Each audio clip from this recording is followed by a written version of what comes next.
Hallelujah. Praise the Lord, church. Happy Sunday. Thank you for coming in and joining us. It's the time praise and worship the Lord in His presence. In Psalm 150 it says, let everything that has breath praise the Lord. Hallelujah. Whoever is alive, whoever is breathing, and whoever is redeemed, saved, knows the word of the name of the Lord, let him praise. As we sing to His name, let's together worship Him, praise Him, and bow towards Him. What we are grateful for. Open our hearts and lift our hands high on the sky, clapping, dancing, singing, and praising. Hallelujah. Let's sing one this song of days and it is telling Revelation chapter 4 verse 15. As He is, He was and He is tomorrow. Hallelujah. He is the same today, yesterday, and forever.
What you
everything. Let us pray. Praise the Lord. Praise the Lord. Please sing with me this particular verse when I sing.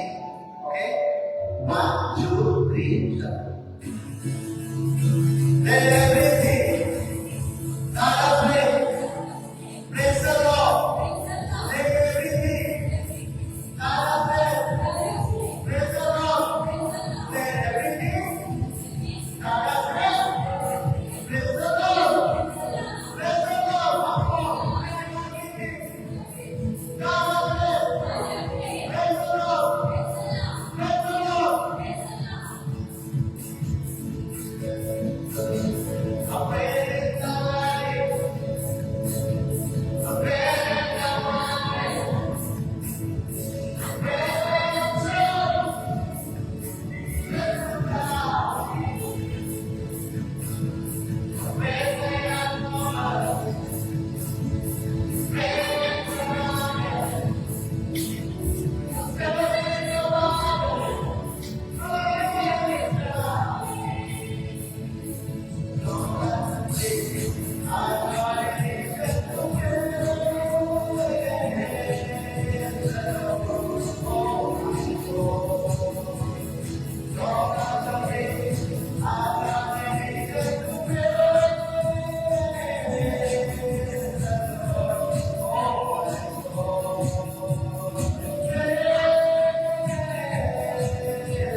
Let's sing another song and praise the Lord.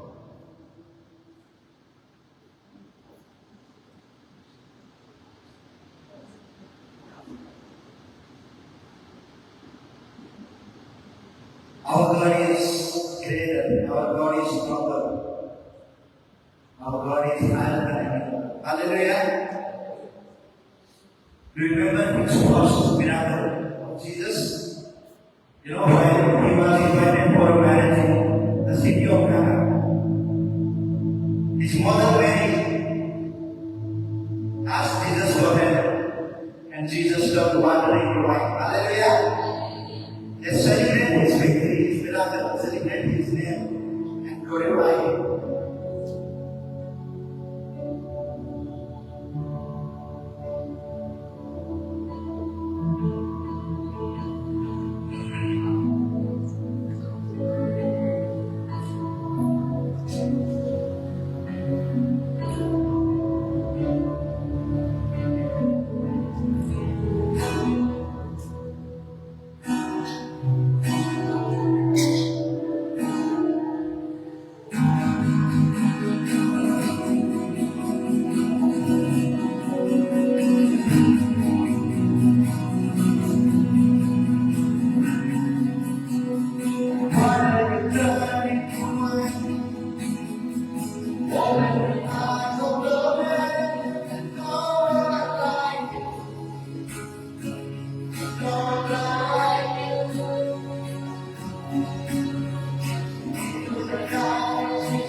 Devi says to the Lord.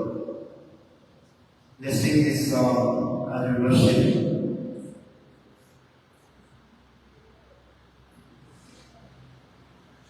Hallelujah, church. Give him a round of applause, clap your hands. Hallelujah.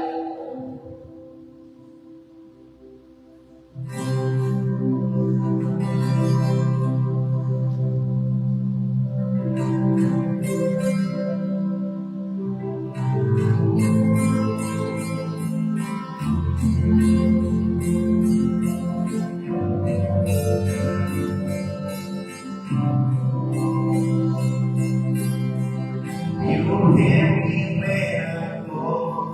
You are my morning song. Lord, I can still the night.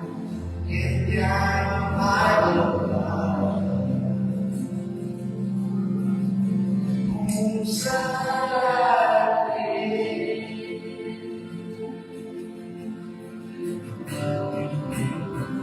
You hear me when I go. You hear me when I go. You are my morning song. Lord, I can still the night. Get down my love.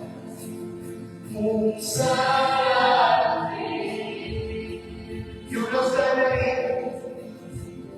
You trust the enemy. I'm turning my feet. You are my soul and sin. The blood can see.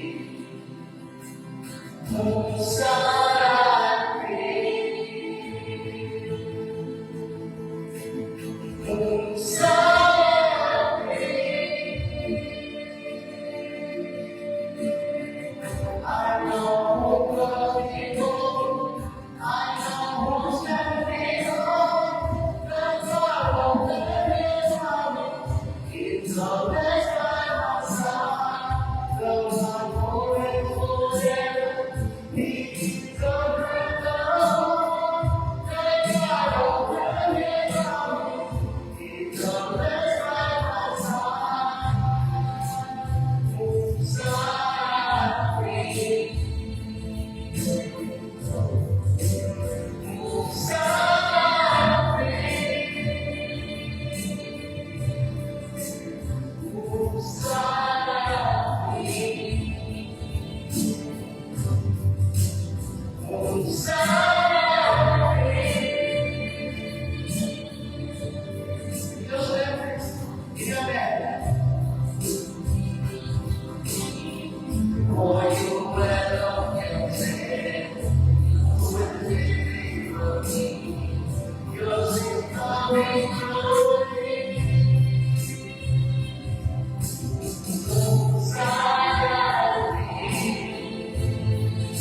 surrendering everything that we have.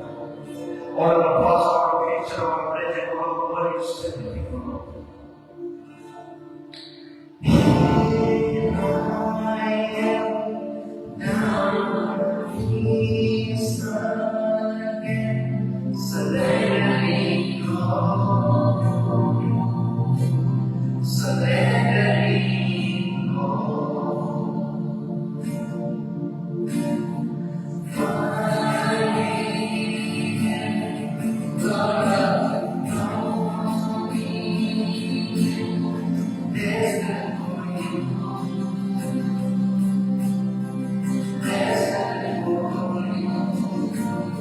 Here I am.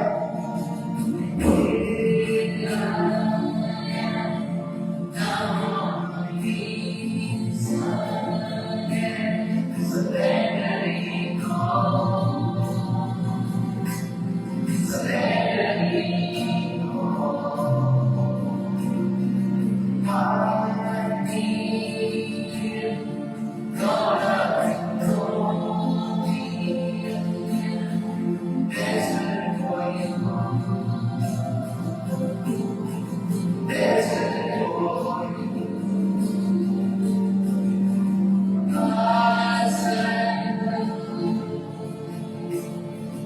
I surrender. I want to know you more. I want to know you more. I surrender. Take my soul. Take my soul. Have mercy and cleanse all my hunger and thirst. My hunger and thirst. I'll stay by. I hope you feel my life. Speak to me now.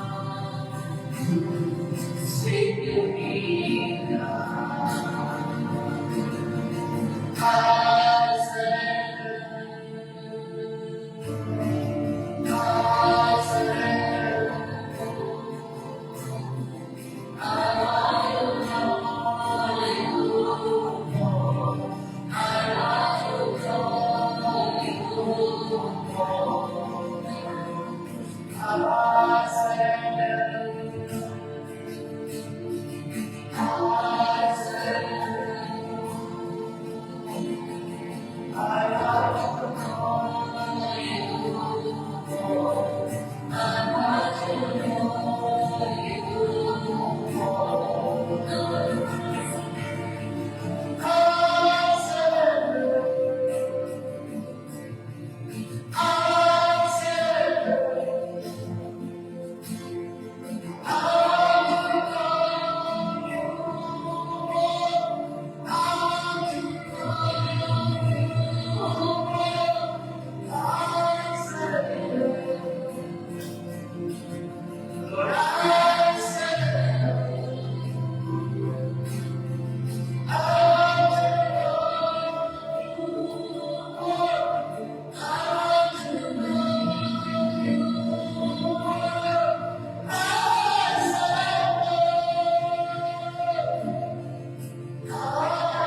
We surrender. We surrender our lives. We surrender our fears. We surrender everything that is against you, Heavenly Father. As we stand before your throne, bless us, Lord. Let your hand be upon us. Lord, we cry unto you, Lord.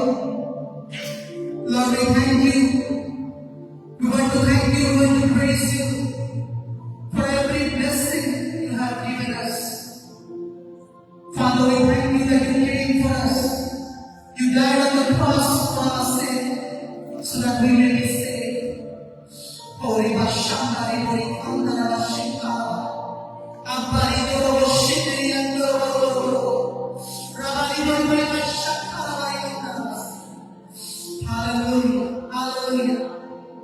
Lord, I pray as we continue serving you, Lord, accept our worship. Accept our worship. Accept our thanksgiving, Lord. Accept our offerings, Lord. We invite you. We welcome you. You are the King of Kings, Lord of Lords. Father, we pray as we continue, help us to lay by your Spirit. In Jesus' name we ask. Amen. Hallelujah. Praise the Lord, church. Let us put our hands together and give a big round of applause for worship to you. Really, I have very evidence of you. Love your songs and sing songs of praises. Hallelujah. You know, worshiping is an act of fearing God. When we worship, it's actually we fear God. Praise the Lord. I believe we all are experiencing the presence. If still you are not experiencing the presence of the Holy Spirit, you need to surrender. You know, that should be a desire, that should be a hunger for God's presence. If still you are not experiencing the presence, that means your hunger is lacking. Hallelujah. Thank you, Jesus. Thank you for your presence. Praise the Lord. Let us now read from the Psalms. Today we will read Psalms chapter 9, verse 11 to verse 20. And we will read it responsibly. Verse 11, Pastor will read, and then we will read verse 12, and then so we continue till 20th verse. I request Pastor to please come forward and lead us in the reading.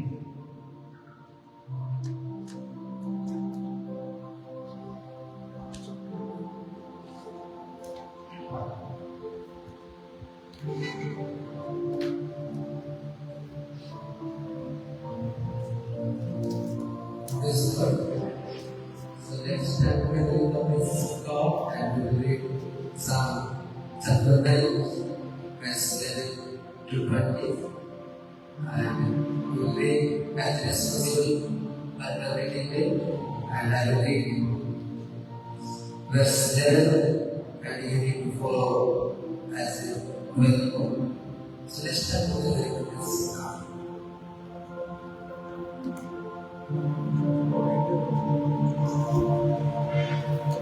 Sing praises to the Lord who sits enthroned in Zion and among the peoples his days. Indeed, verse 12. For he heavens lost by members, he doesn't restore the cries of those having suffering them. Be gracious to me, O Lord, see my affliction from those who hate me, or you who lead me out from the gates of death. And I will declare your praises in the gates of Lord Zion, and they rejoice in your salvation. The nations are sunk in the pit that they ran, in the net that they played. They are wonderful has been God. The Lord is known by his acts of justice. The wicked are ensnared by the work of their hands. The wicked shall return to Sheol, while the nations shall forget God. But God will never forget the needy nor the hope of the afflicted will never perish. Arise, O Lord, let no man prevail, let the nations be judged before you. Strike them with terror, Lord, let the nations know they are only mortal. This is death. Hallelujah.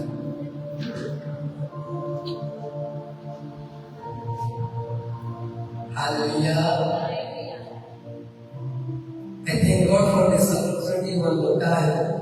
And God has given to me to stand before you to say something from the Psalm chapter 9. And I want to emphasize and focus on one verse, that is verse 18. And there is written, "For the needy shall not always be forgotten, and the hope of the poor shall not perish forever." Arise, O Lord, let no man prevail, and the nations be judged before you. Praise the Lord. So, my dear church, as we know that this psalm says, especially the psalm is written by the David. We know that our years reading and pronouncing. So, I want to tell something very important, 3 points in short period. That is mentioned in the verse 8. David says, I know, Lord our God, He never forsakes, never leaves, never abandons His people. Though sometimes the church, the people of God may face affliction, and face the bad situation, oppression, struggle, but as David says, there is God who sees your affliction.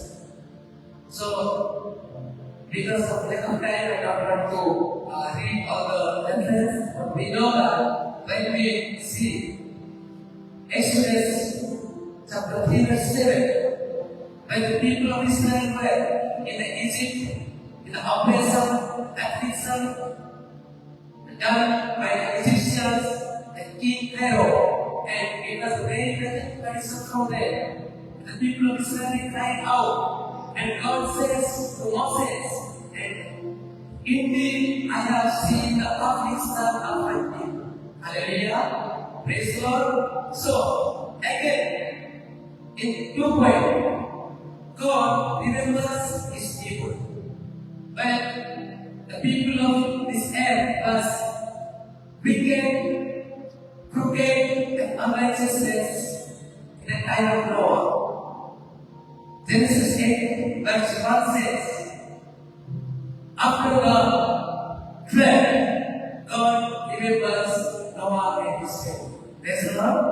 Hallelujah. Then we see Psalm chapter 31 verse 17. When the righteous people cried out, God hears and rescues them from the trouble, from the affliction, and from the oppression. Hallelujah. Say good hallelujah. So I want to encourage you and yourselves this afternoon. God knows your situation. God knows the needs. God knows the troubles which you are facing. And remember 3 things. One is God sees the affliction of His people. And God remembers His people who is walking in the Lord righteously, uprightly, faithfully, and holiness.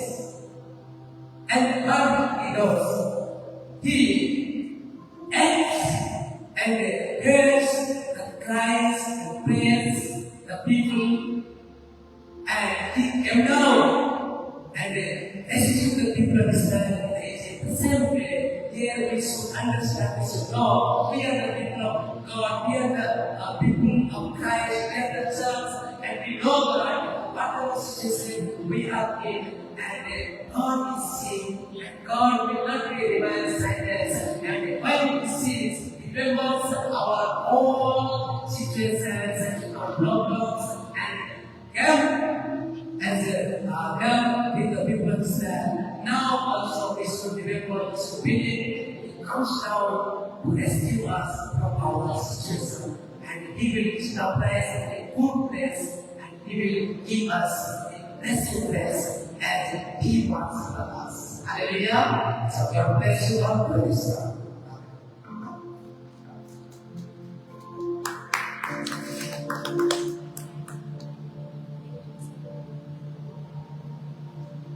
Thank you, Pastor, for sharing from Psalms. Now it's time for you to do the Lord. Let us give to the Lord the faithful one.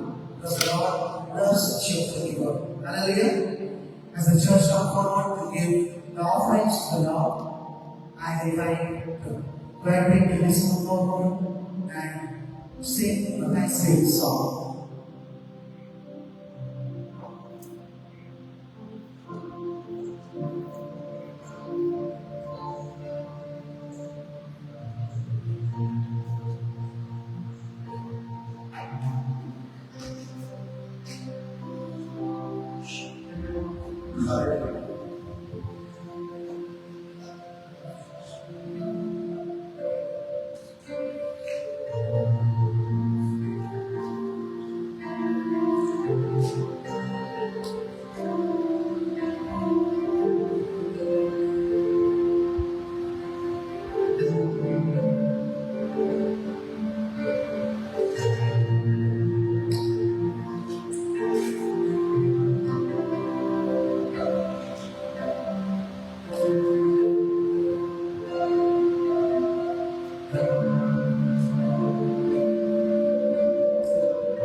Praise the Lord.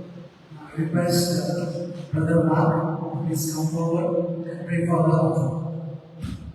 Now, so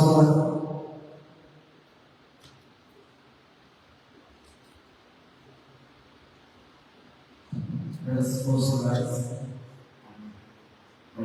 Lord, we thank you, Lord, we praise you for this beautiful day that you have given in our life. Lord, thank you for your grace, thank you for your love, thank you for your kindness, thank you for your everything that you have done in our life, Lord Jesus.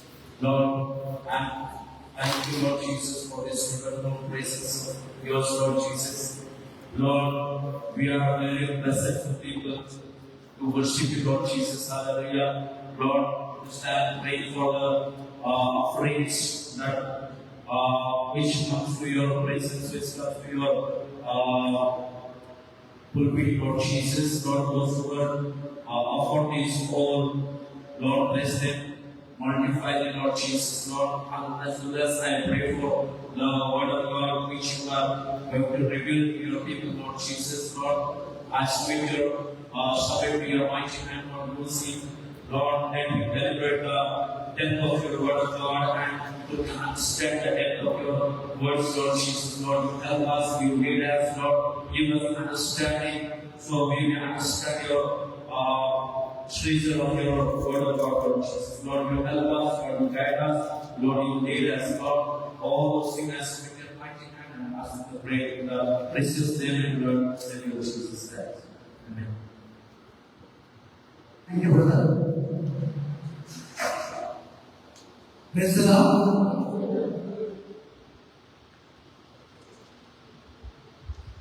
Once again, I welcome all of you, and also I welcome everyone who is watching us online. Today I will be sharing the word of God.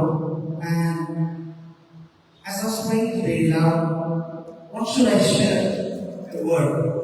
Hallelujah. You know, I always believe God speaks to his people according to their needs. If there is a greater purpose, and if you are really waiting for God's word, God speaks to his word. Hallelujah. As I was praying, God gave me a verse from Genesis chapter 1, verse 26. Genesis chapter 1, verse 26. And there it says, and then God said, let us make mankind a man in our image, in our likeness, so that they may rule over the fish in the sea, and the birds in the sky, over the livestock, and all the wild animals, and over all the creatures that move along the ground. Hallelujah. It's a wonderful verse. Whenever I read this verse, it reminds me the creation, how God created man. You know, I want to emphasize a particular word that's mentioned here is the image of God. Hallelujah. God created man in his own image. You know, when this word we use, image, it's like just like father, like the son. The son is like his father. His looks, the way he communicates, the way he appears, his attitude, everything matches his father. Similarly, God is saying here that God has created man in his own image. What does it mean? Have we seen God? How much big? No. It is not about that. Yes, we cannot, with our limited understanding, we cannot measure the height and width of God. But what here is mentioned is we share the characteristics of God. Hallelujah. We share the characteristics of God. And three characteristics I want to emphasize here today. The first characteristic is when God created man in his own image, the first thing he gave him authority. What he gave? Authority. Because he said they will rule over fish. And he is giving power. Why? Because God is a God who exercises authority in the whole universe. Hallelujah. So God said, let me create a earth and the creatures, everything that is inside the world. And in that world, I will create a person like me who will have the authority over these creatures in the world. Hallelujah. The first thing God gave you. Hallelujah. So the first characteristics we share, God gave us authority. You know, when if you read Genesis chapter 2, verse 15, he put him in Eden. The Lord God took the man and put him in the Garden of Eden to work and take care of it. Where he exercised everything in that garden. Hallelujah. He gave him authority over the garden. Everything that is concerned regarding the creation of God, he is the responsible person. Praise the Lord. So, the first thing, God gave him authority. And then the second thing, God gave him freedom. Praise the Lord. The word of God says, the Spirit of God, where there is the Spirit of God, there is freedom. Hallelujah. See, if you love someone, the first thing, you will give them freedom. Hallelujah. If I forcibly want to make someone love me, it is by force. They're not loving me, they are out of fear. They're just trying to please me. Hallelujah. So, freedom is actually the expression of true love. So God wanted us to, He gave us freedom to choose, choice. And now we see, we told him in the 16th verse, you are free to eat from any tree in the garden, but not eat from the tree of the knowledge of good and evil. For when you eat from it, you will certainly die. That is, God made Adam like him. He has freedom. God has freedom, okay? So we share the characteristics of God. We have a choice in our will. We choose. And that's the reason we share the characteristics of God. But today, it's another topic. I don't know to emphasize on this. But I want to emphasize on the third characteristics of God, which is our topic today, which I want to emphasize for today. That is, God gave only man fellowship. Hallelujah. It was man who said, I will create a person like me with whom I can talk. Hallelujah. We have many people around us, but not with everyone we have fellowship. There are some close friends. We enjoy their presence, right?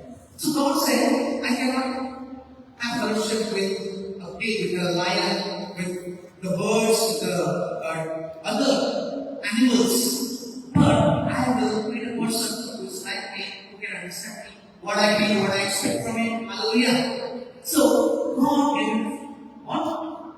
The fellowship we see in the cool of the day. The Lord will come in the evening and have fellowship with Adam and Eve. Hallelujah. See why I say all this? Because I will quickly come to my main point, the fellowship. This characteristics which we have, the fellowship was broken with man by sin. Hallelujah. Man lost the authority. He was made out of Eden. You know, Eden was an environment. An environment represents the presence of God was there in that environment. Where God can come. Hallelujah. It may be a doorway to the heaven. Because God was coming to that place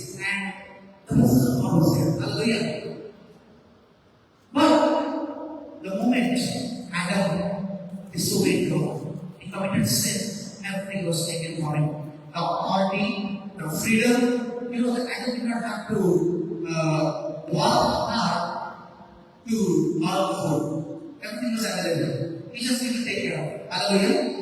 You know, in the Eden there was the presence of God. In the Eden there was abundance. When you are in the presence of God, there is abundance. And you do not have to strive to get. No. Adam, if you work, do this, if you finish this work, they don't even allow to eat. No. It's not like that. Hallelujah. And in the Eden there was rest. He was at peace.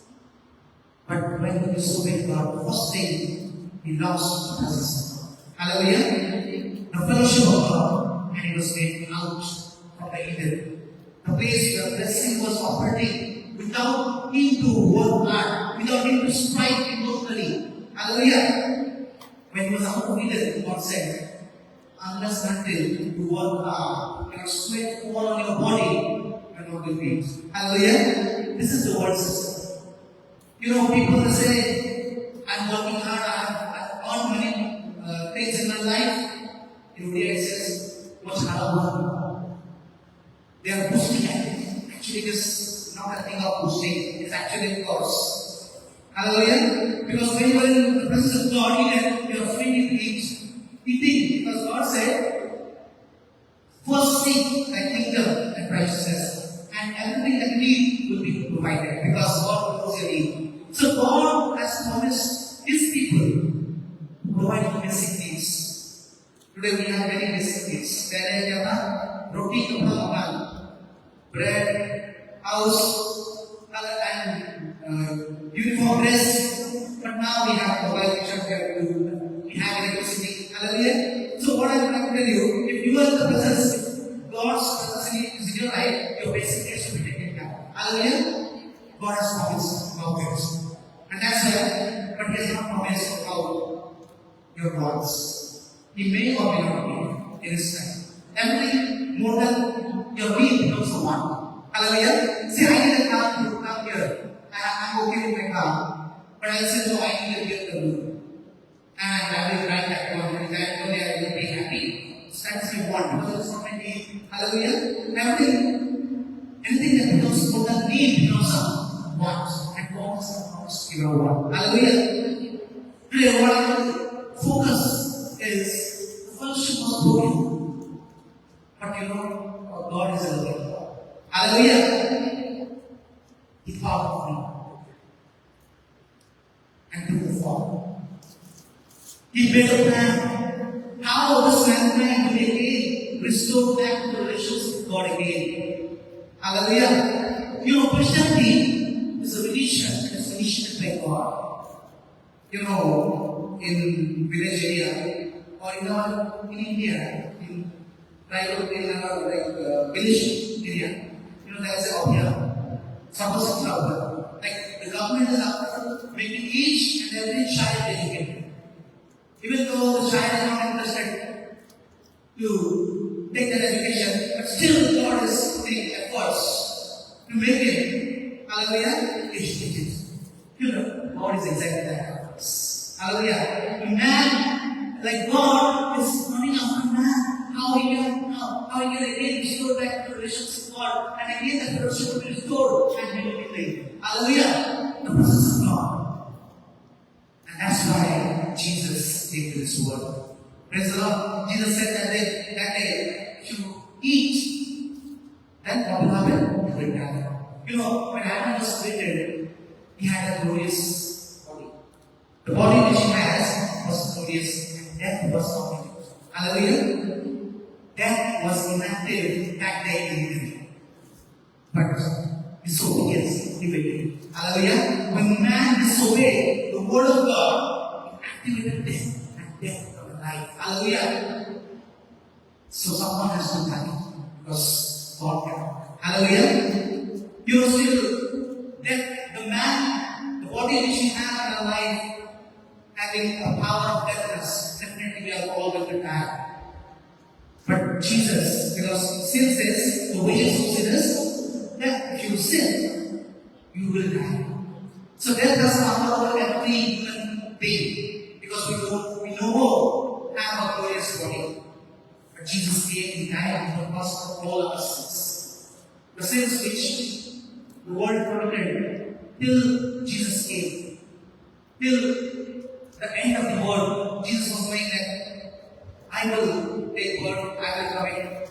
Till now, what the sins I have committed and what the sins I will commit in the future, everything God was and He made full price. Hallelujah. Through His blood, all our sins are forgiven. Hallelujah. And He made a way.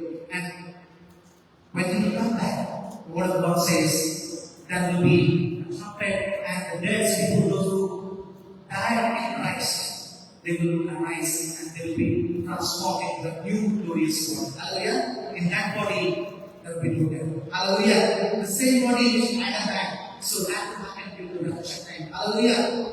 God is going to again give us that. Before that, what I am trying to tell you, as we are in this world, God is interested to again reconciling us to that person. How He did? And He opened the door of salvation. Praise the Lord. You know, the day we accept Jesus as our personal Savior, we give our heart to God. That day, what happens? And Jesus cleanse our heart, forgive all our sins, and you know, our sin, because of the sin, our spirit was corrupted. Sin separates us from God. Sin separates us from God because God is holy. And it is our sin that separates us from God. And when we accept Jesus, when we confess our sin for the first time in our life, that is what happens. When Jesus cleanses our spirit. If we read Ezekiel, there is one written, Ezekiel chapter 26, verse 25, 26 and 27, it says like this: I will sprinkle clean water on you, and you will be clean. I will cleanse you from all your impurities and from all your idols. I will give you a new heart and put a new spirit in you. And I will remove from you the heart of stone and give you a heart of flesh. God is saying, I will give you a spirit. Hallelujah. See, in the salvation process, when we confess our sin and accept Jesus as our personal Savior, that time what happens? Our spirit is cleansed. The washing of our spirit is cleansed, and then God says in 27 verse, it says, and I will put my spirit in you. Hallelujah. I will put my spirit in you and move you to follow my decree and be careful to keep my laws. That is God is saying, again I will restore my spirit in that fellowship.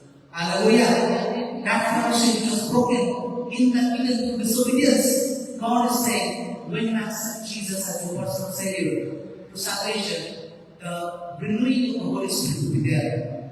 In Titus chapter 3 verse 5 is very clearly mentioned. Titus chapter 3 verse 5.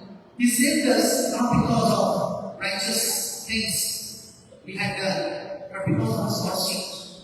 He saved us through the washing of the rebirth. See, washing of the rebirth. Washing of the rebirth. And then renewal by the Holy Spirit. Praise the Lord. Today, what I want to tell you regarding this is that the fellowship is again restored when we accept Jesus as our personal Savior. Hallelujah. Hallelujah. The day we receive the salvation, that day what happens? The Holy Spirit is again restored, and that fellowship, God is started working in our spirit again to bring us in that new image. Praise the Lord. If we read Ephesians chapter 1, verse 13, there it clearly mentions, and you also were included in Christ when you heard the message of truth, the gospel of your salvation. When you believe, you are marked in Him with the seal, the promised Holy Spirit. Like the Holy Spirit was like installed again in our spirit. Hallelujah. See, man is a spirit. Man is a spirit, lives in a body and also has a mind. Praise the Lord. And when we receive Jesus as our personal Savior,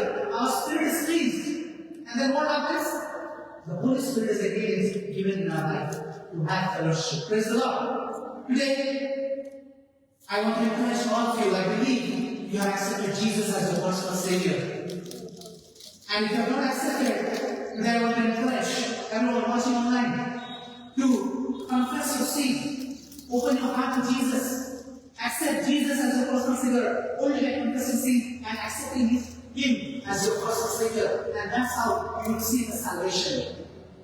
You know, the day you receive the salvation, the work of the Holy Spirit starts again in creating you in His likeness, in the image that God originally created. Hallelujah. You know, when God created man in His own image, that image structure was disrupted.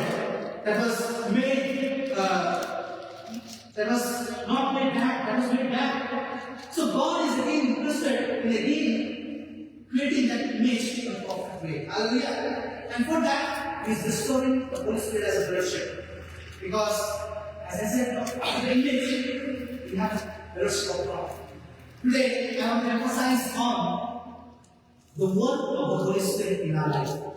Hallelujah. If you have received Jesus as your personal Savior, the Holy Spirit is there in your life.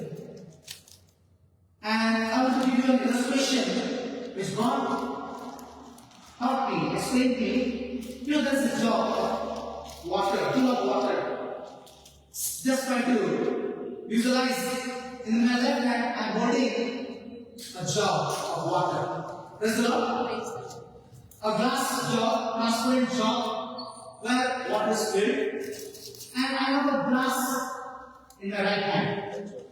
The day I received salvation, from that jar, the water, a little bit of water is poured in that glass. Praise the Lord. You know, the jar represents the Word of God. The Word of God is filled with the Holy Spirit. If you read the Word of God, it is full of the Holy Spirit. Bible is just like water filled with the Holy Spirit. Hallelujah. And jar is the water. The jar that contains water is the Word of God. And it is full of the Holy Spirit. Praise the Lord. Water. And the glass is me. The empty glass. The day I received salvation, what happened? From that jar, a little bit of water came into my life. Hallelujah. The Holy Spirit word came, started in my life. Praise the Lord. It says, that I say, the inward word of the Holy Spirit. Praise the Lord. Today, I want to teach, explain how the Holy Spirit works in our lives. Because many times we don't understand the work of the Holy Spirit. Why we need the Holy Spirit in our life? You may be teaching from the Word of God. You may be a good preacher. But if you don't have the Holy Spirit in your life, you will never discover the real purpose of your existence. Hallelujah. Because He is at work to transform you in His own image again. Hallelujah. The image that was destroyed that day, to sin, again He is working in you to restore that image of God in you. Hallelujah. Praise the Lord. I believe we all, those who are sitting here, have accepted Jesus as the personal Savior. Hallelujah. We have received salvation. And according to Ephesians chapter 1 verse 13, there is the Holy Spirit installed in our spirit. And He is working us. Hallelujah. The first thing, two ways the Holy Spirit works. The first way is the inward work of the Holy Spirit. The inward, and अंदर से पवित्र आत्मा हमारे जीवन में Hallelujah. The inward work of the Holy Spirit. And you know what is this?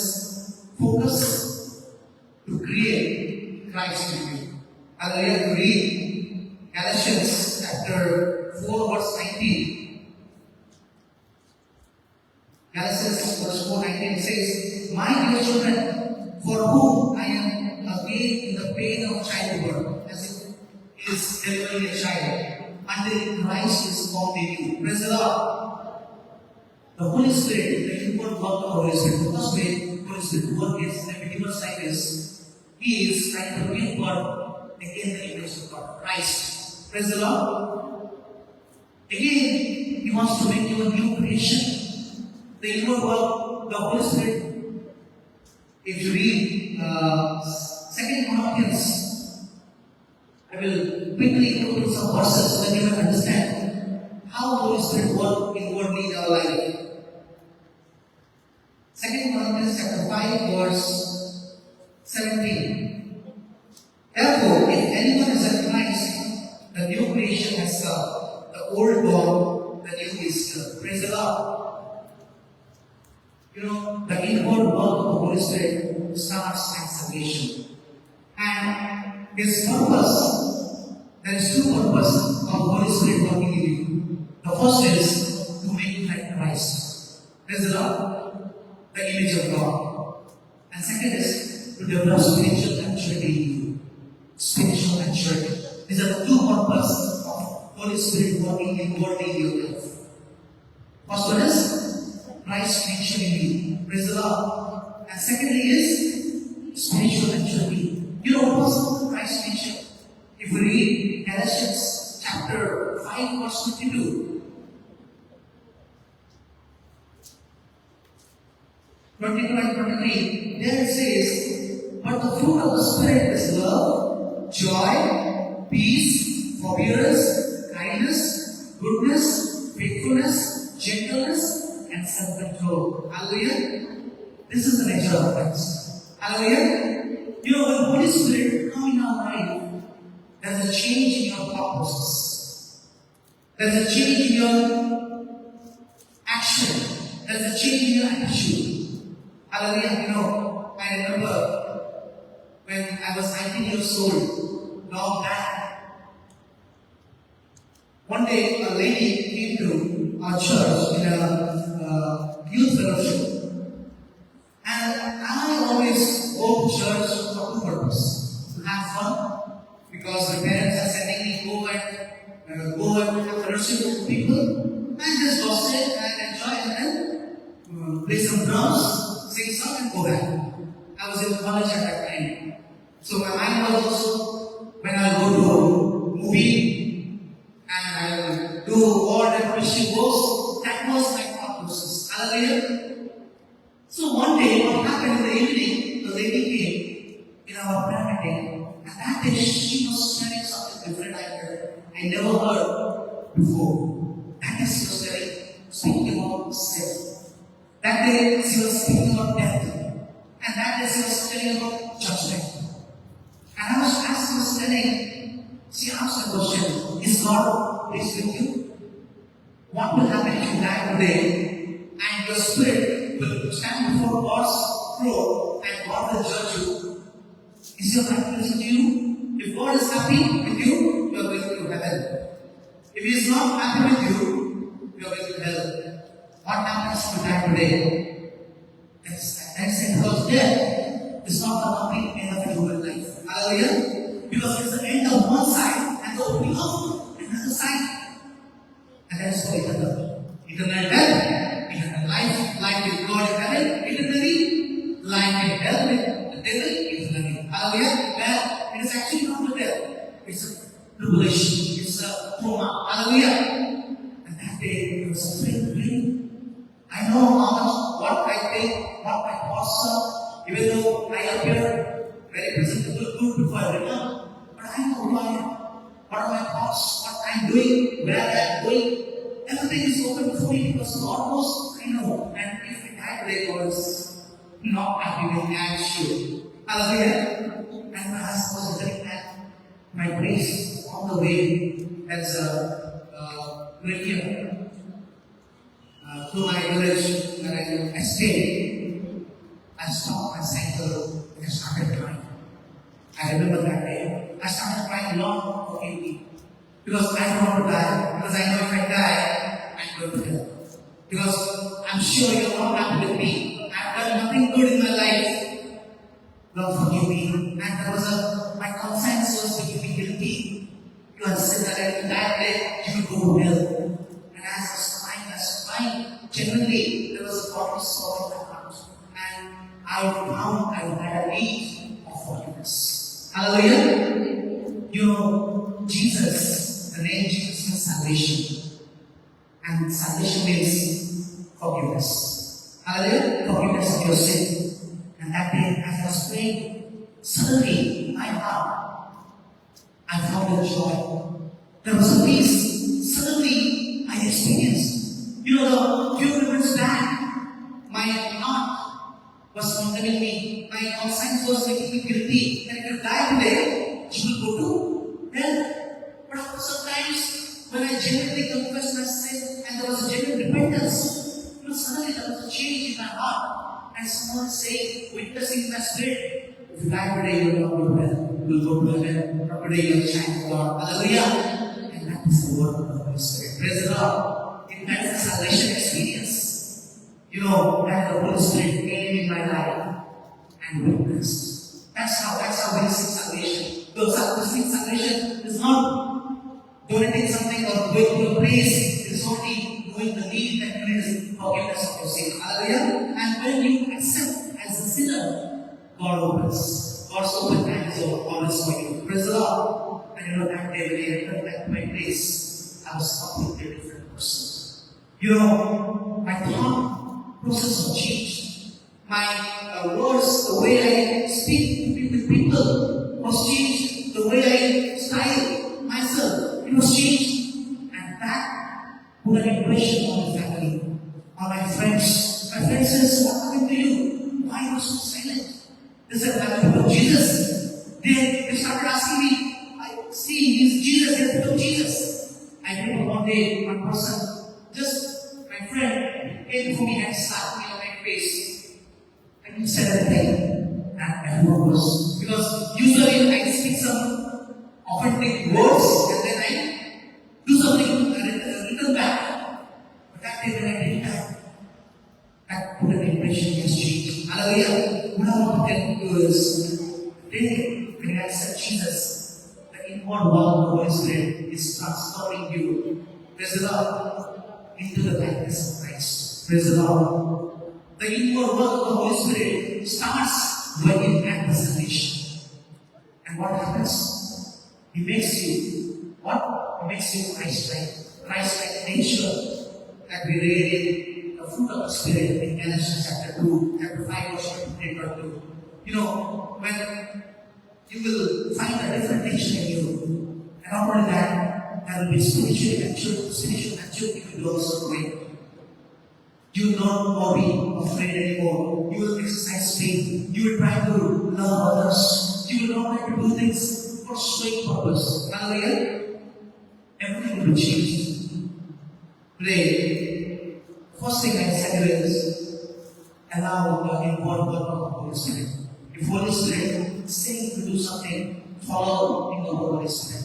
The more you allow the Spirit, the more He will guide you and lead you. The second thing, the most important thing is, Holy Spirit will teach you the word of Jesus and make you understand. Hallelujah. If we read John chapter 14, verse 26, and it says, but the advocate, I will read it in King James Version. Yeah. But the Comforter, which is the Holy Ghost, whom Father will send in my name, He shall teach you all things, and bring all things to your remembrance, whatever I have said to you. Praise the Lord. That is what the Holy Spirit will do. He will teach you the word of Jesus, the word of God. Hallelujah. And secondly, what He will do, He will bring into your remembrance the word of God. So that's the reason we need to learn, we need to read more, we need to have more word of God in us. The more word of God we read, what will happen? The Holy Spirit will teach us. Praise the Lord. You know, as I was giving an illustration, that jug was full of water. The word of God is full of Holy Spirit. And the cup is, God doesn't want that cup to be half empty.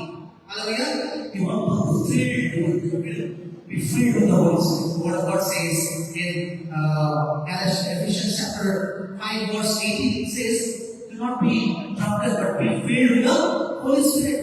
And how do you be? The more you read the word of God. Because in Colossians chapter 3 verse 16 it says,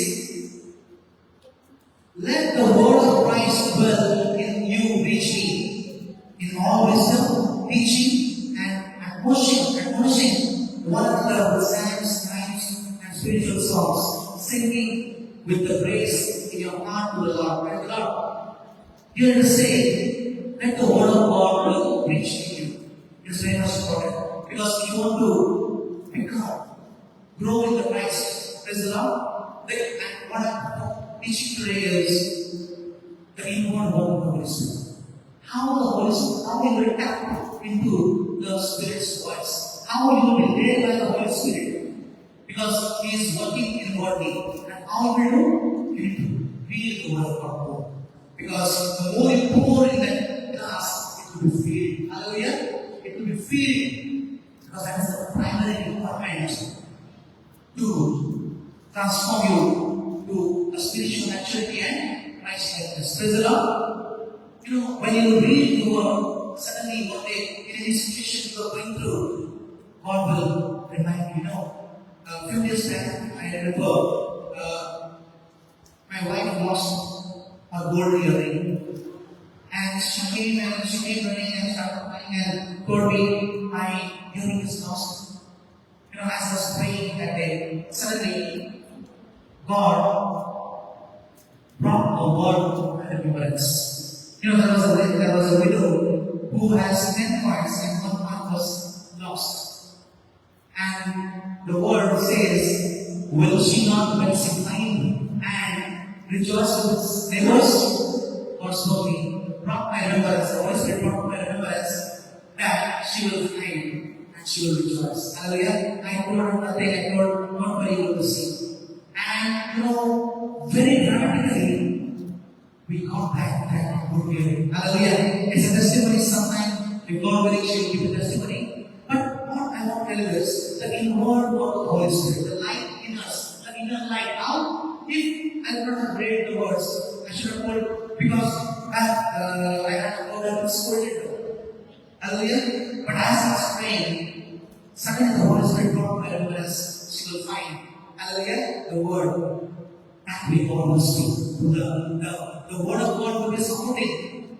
The more you have the word of God, suddenly in every situation, for every situation in your life, the Holy Spirit will bring to your remembrance. Hallelujah. Those words, that's how whenever I go for a preaching, I don't prepare, I pray, Lord, what is the need? And suddenly I pray, Lord, go ahead and tell me what. And while on the way, suddenly there is the word from the scripture because they have me. Hallelujah. So you start exercising the word of the Holy Spirit because you need to prepare that way. Hallelujah. And finally, you know, God wants us to know more about Jesus. What about the words He said? Because in Ephesians chapter 4, verse 13.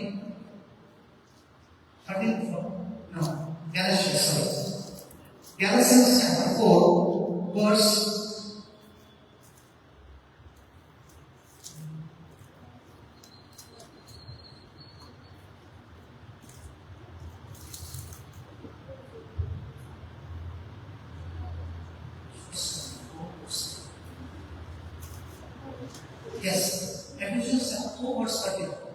I'm reading from the 9. And it says, until we all reach unity in the faith and in the knowledge of the Son of God and become mature, attaining the whole measure of the fullness of Christ. Praise the Lord. Our inward work of the Holy Spirit is trying to take us to the fullness of Christ. Praise the Lord.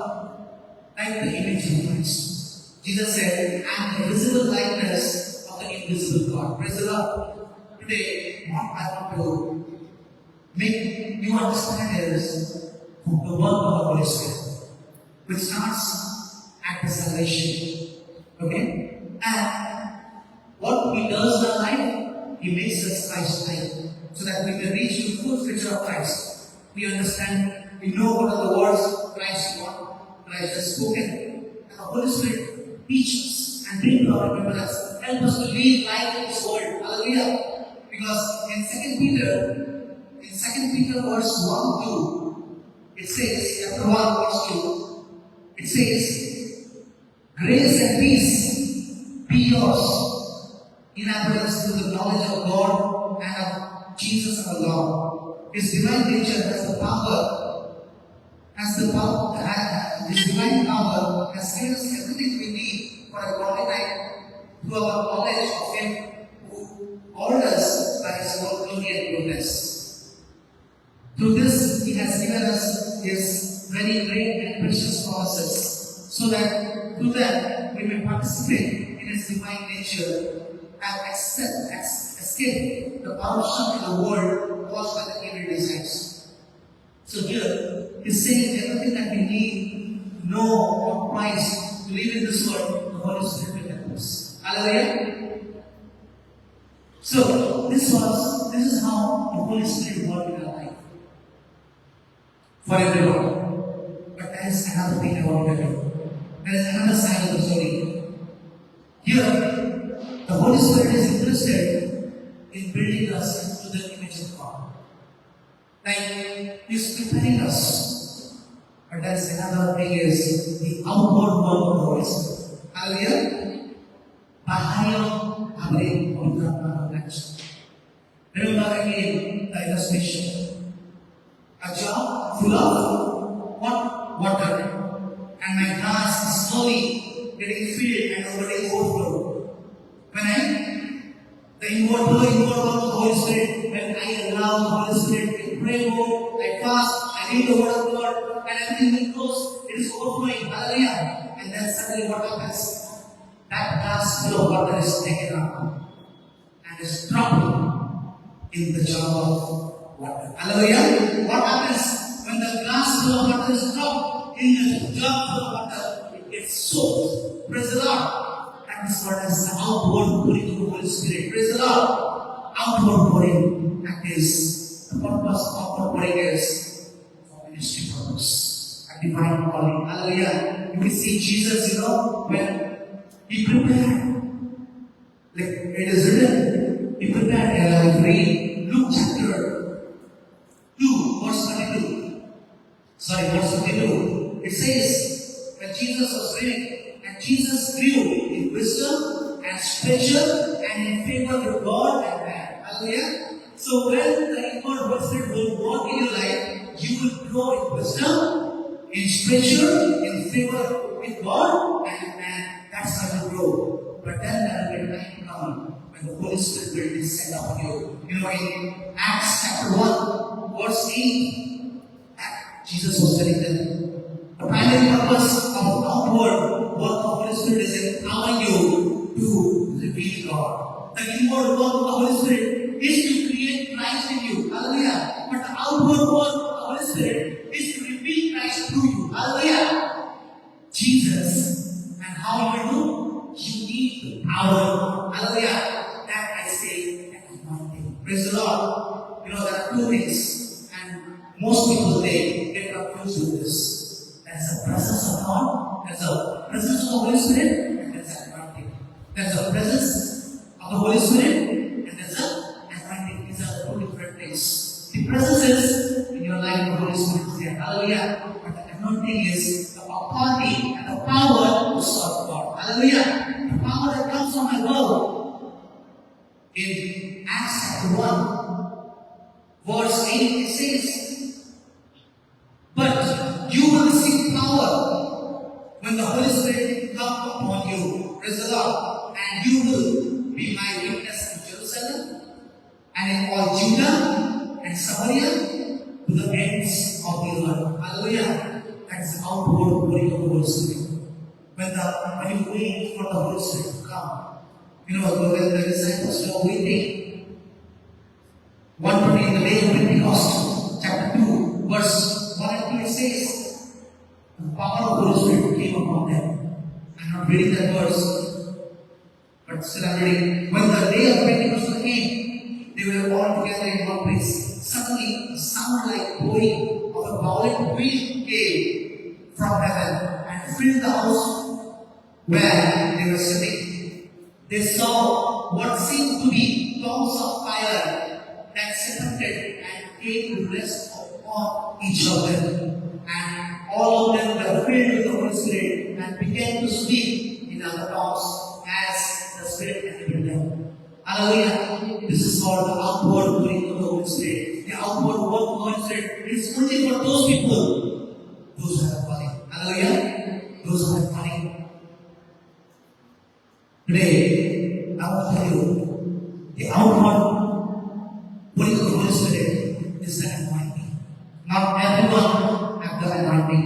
Hallelujah. You know the same Peter who was afraid to witness Jesus when he was identified as a disciple, that he hid himself at that time. But you know what happened? When the Holy Spirit came upon him, he was a different person. If you read Acts chapter 4, verse 18.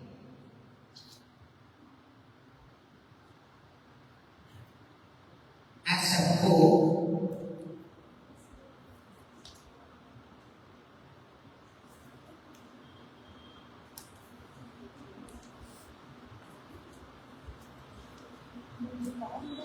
Where there were uneducated people, they noticed. Can anyone find the verse where they found that there were uneducated people and they were speaking boldly? Which verse? Then they called them in again and commanded them not to speak or teach at all in the name of Jesus. I think that which verse is there? Acts 4:18. No, not wait. 4, I think. 4. Anyway, 17. 17 verse. But to stop these things from spreading any further among the people, we must warn them to speak no longer to anyone. 8 verse. Next is verse 8. What's it? Yeah. Then Peter, filled with the Holy Spirit, said to them, rulers and elders of the people, No. It's not that verse. I'm not getting that verse. And verse says, they were amazed when they heard Peter speaking boldly. And they identified they were uneducated people, untrained, illiterate people, but still they were proclaiming the word of God with power. Praise the Lord. So when you have the anointing of God, gifts will start operating in your life. There will be a spirit of courage will come. You will have a different type of spirit. If you read Isaiah chapter 11, verse 2, there is mentioned what type of spirit, what type of anointing that carries. Isaiah chapter 11, verse 2. And it says, the Spirit of the Lord shall rest upon him, the Spirit of wisdom and understanding, the Spirit of counsel and might, the Spirit of knowledge and the fear of the Lord. Praise the Lord. Today, what I want to tell you is the inward work of the Holy Spirit and the outward work of the Holy Spirit. The outward work of the Holy Spirit purposes if you have been called, hallelujah, for ministry purpose, God will empower you. Praise the Lord. The Spirit will rest upon you and will give you power, authority. When David was anointed, many times you see we only pray, please anoint us. Anoint us. It's not like that. Anointing means giving authority. Praise the Lord. Giving authority, when David was anointed, he was given the authority to be and exercise authority in his position. Hallelujah. hallelujah. Today, what I want to tell you is when you receive the anointing, gifts of the Holy Spirit will start operating. You will see visions, you will see dreams when you get involved in others' life through prayer. When you pray for others, they will be healed. Their situations will be changed. You will get the word of knowledge. You will guide them, you will get wisdom. Hallelujah. Spirit of faith, miracle working power will operate for you. Hallelujah. If you read the chapter Acts, it said that Acts is the work of the apostles, but it's actually the work of the Holy Spirit. Hallelujah. Throughout the Acts, we see two types of people. One believer, those who are getting attached to the church, and the other as apostles. Those who are not praying, believers are praying for Peter to come out of prison. They're gathering together, they're praying to God, Lord deliver. They're believing they're facing persecutions. But the apostles, those who have been given authority, what they're saying, rise and walk. Hallelujah. They're not praying. You observe the pattern in throughout the Acts. You see, they are exercising the authority. In the name of Jesus, I command you to stand. Hallelujah. That's the authority you exercise when there will be outpour of the Holy Spirit. Hallelujah. As I said, you are not within the limits. Because you are into that job. Hallelujah. Job that is full of water. That glass was dropped into that job that is full of water. Hallelujah. They are looking at you. When will this work start? You might be very much curious to know how I will get the outpouring of the Holy Spirit. Two things that are the primary requirement. The first thing is there is a God in your life. God is watching you, observing you, how you are working in the Word, work of the Holy Spirit. How you are allowing the Holy Spirit, how you are seeing the prompting of the Holy Spirit, how you are led by the Spirit. First thing, God will observe you. When I will finish up, when Israelites were in exile in Egypt, God chose Moses. Praise the Lord. When Moses was 40 years of age, he had a desire to deliver his people. He went and he saw one Egyptian is oppressing his brother. So what did he do? He killed that Egyptian. And he thought, when you read that verse, Acts chapter 72, there is some Acts chapter 7. Acts chapter 7. Verse 25. Yeah. Moses, in 22 verse says, Moses was educated in all wisdom of Egyptians and was powerful in speech and action. He was a highly educated person at that time. Hallelujah. When Moses was 40 years old, he decided to visit his own people, the Israelites. He saw one of them being mistreated by the Egyptians. So he went to his defense and avenged him by killing the Egyptian. Moses thought that his people would realize that God was using him to rescue them. But they did not. What he was thinking? With my power, with my knowledge, with my speech, what I can do? I will deliver my people. One thing was good in his life was he had a desire. Hallelujah. That's the qualification. Outpouring of the Holy Spirit. Hallelujah. If you don't have a desire to receive the gifts of the Holy Spirit, to serve the kingdom of God, that gives you not. You will just saying, you will just worship, you will just use the word of God. That's not enough. You will see the anointing. Hallelujah. That anointing will make a difference. Praise the Lord. At that time, Moses was highly trained, skillful. But that is not. That Moses, God was not looking for. Praise the Lord. God was looking for a different Moses. What happened? The next day, again, Moses came upon two Israelites who were fighting. He tried to reconcile them by saying, man, you are brothers. Why do you want to hurt each other? But man who was mistreating the other pushed Moses aside and said, who made you ruler and judge over us? I will be killing me as a killed Egyptian yesterday. When Moses heard this, he fled to Midian, where he settled as a foreigner and had two children. Fear came in his heart. That Moses was ready to kill, fight for his people, but that Moses' qualification was not sufficient. Only what was sufficient was the desire. Hallelujah. The first thing, if you need the anointing, the outpouring of the Holy Spirit to be upon you, the desire is important. Hallelujah. But your skills, your talent, your knowledge, that God is not looking for. What God is looking for is a different thing. You know what happened?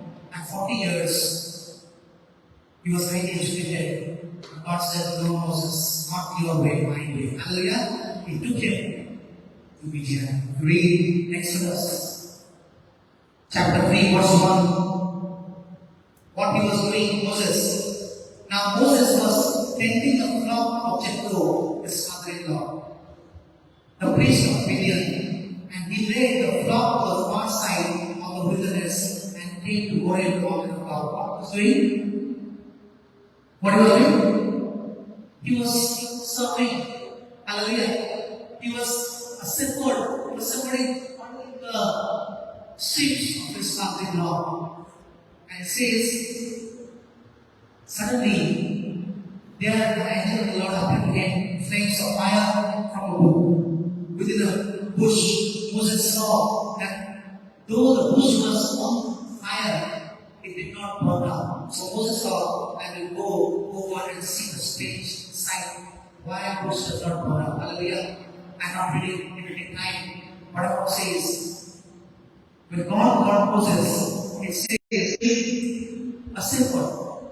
Say for example, my qualification is I'm an MC holder. Hallelujah. Postgraduate. Now, God told me to be a Sibling. Now, when I came to Sibling, a highly educated person, a software engineer, I run a software company. Now, God is saying, from today, you will look after this town or this campus. Not for 1 year, not for 2 years, 40 years. Just think, what would have been the moral of that person who is highly educated in a big place, but still, day after day, must be one of comparison might be coming in his mind. My friends, they're doing good, they are now in different positions, and there is no change in my life. Yesterday, where I was, today I am there, and there's hope for the future where I will go. Hallelujah. The same day is repeating every day in my life. Nothing changes. Hallelujah. The same thing I was experiencing. A time came when God called Moses. It was again 80 years. Hallelujah. 40 years in Egypt, 40 years in Midian when God spoke to Moses. 40 years when he was 80 years old and still serving his father-in-law. What he was thinking? My life is gone, finished. I'm no more good. Everything is over. Nothing is left. God knows his heart. What he said? A burning bush. A bush is burning, but it is not consumed. Hallelujah. And that brought his attention. That brought his attention. What attention? Now, why the bush is burning, but it is not consumed?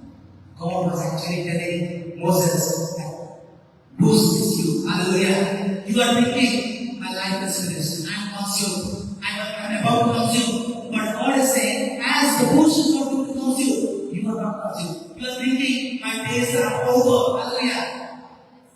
But God is saying, no, your days are not over. You are not consumed. Because from there, again, I will send you to Egypt. Hallelujah. I will send to Egypt and you will live there again 40 years. Hallelujah. 120 years. A day when God chooses, He will separate you. And the separation, He will start the inward work of the Holy Spirit in you. And when you are ready, Moses was humbled. For 40 years, he was humbled. And when God said, now he is ready. Hallelujah. Now, in the 10th verse saying, God is saying, so now go, I am sending you to Pharaoh to bring my people, the Israelites, out of Egypt. Hallelujah. God will give you the anointing with purpose. Hallelujah. It is not for my glory. I will get the anointing upon me, but for purpose. Hallelujah. See, prophet is always attached to purpose. I want to become rich, and because of that, God will give me money. No. Because God wants to help. That's why Joseph said. One day he was thinking, I will become the Prime Minister of Egypt. And he was boasting about this, telling his brothers, parents, that one day everything is going to change. And he was boasting. But suddenly one time came, when his brother came to, and when they were outside, he said, do not be afraid, my brothers. To save you people, God sent me ahead of you. Hallelujah. There's a purpose behind it. Hallelujah. Today I want to encourage you. The work of the Holy Spirit has started in your life. If you have a desire to serve God, and if God is waiting for you to respond to His voice, to the prompting of the Holy Spirit, the inward work of the Holy Spirit, the more you allow the Holy Spirit to work in you, you are ready to overflow, and then suddenly He will take the glass and put you dropping us in the sea of water. Hallelujah. May God bless each of us. Let's all close our eyes. Hallelujah. I believe God has spoken each of us. Hallelujah. If you are a person